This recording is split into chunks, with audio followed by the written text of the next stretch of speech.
She sent the text casually, like it was any other night. "I'm working late, don't wait for me." I stared at the screen, feeling that familiar tightness in my chest. For months, late nights had become normal, almost routine. Still, something about this one felt different, heavier, like a door quietly closing. Earlier that evening, I had found her USB drive by accident. It was tucked inside the couch cushions, warm as if it had just been used. I didn't mean to snoop, but curiosity won the moment I saw my name written on it in black marker. My hands shook as I plugged it into my laptop. What opened wasn't work files or boring spreadsheets. There were folders neatly labeled with dates, names, and places I didn't recognize. Photos followed, then videos, then messages saved as documents. Each click felt like a betrayal unfolding in real time, undeniable and painfully clear. The worst part wasn't just that she was lying. It was how careful she had been, how organized. This wasn't a mistake or a moment of weakness. It was a double life. I sat there in silence, listening to the hum of the laptop, realizing how invisible I had become in my own relationship. When I replied to her text, I didn't overthink it. "I'm not." Your USB drive revealed everything. I sent it and closed the laptop, feeling oddly calm. No anger, no shouting, just a deep, steady resolve.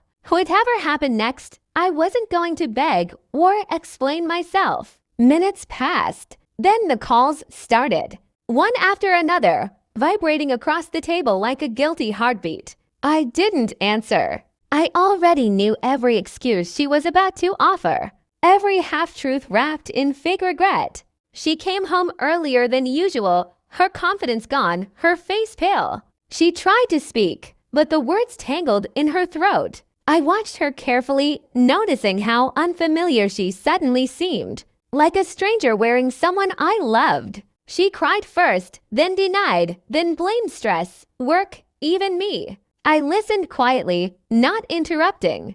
The USB drive sat between us on the table, small and harmless looking, yet powerful enough to destroy every lie she'd built. I told her I didn't need explanations. Evidence doesn't argue, and truth doesn't negotiate. She reached for my hand, but I pulled back, realizing how many times I had reached for her while she was already somewhere else. That night, I slept in the guest room, not out of spite, but clarity. I finally understood that trust isn't something you fix with apologies. Once shattered, it leaves sharp edges that cut every time you try to hold on. The next morning, I packed a bag. She watched silently, her eyes following every movement. For the first time, she looked afraid not of losing me, but of facing herself. I didn't yell or threaten. I simply told her I deserved honesty, even if it hurt. And she had chosen deception instead.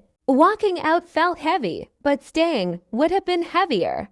Days later, she sent long messages filled with regret and promises. I didn't reply. Closure doesn't always come from conversations. Sometimes it comes from walking away and not looking back. The USB drive stayed with me for a while. Then I deleted everything. I didn't need proof anymore. I had lived it. I had learned what silence can hide and what truth eventually reveals. Now, when my phone lights up late at night, I don't feel that tightness anymore.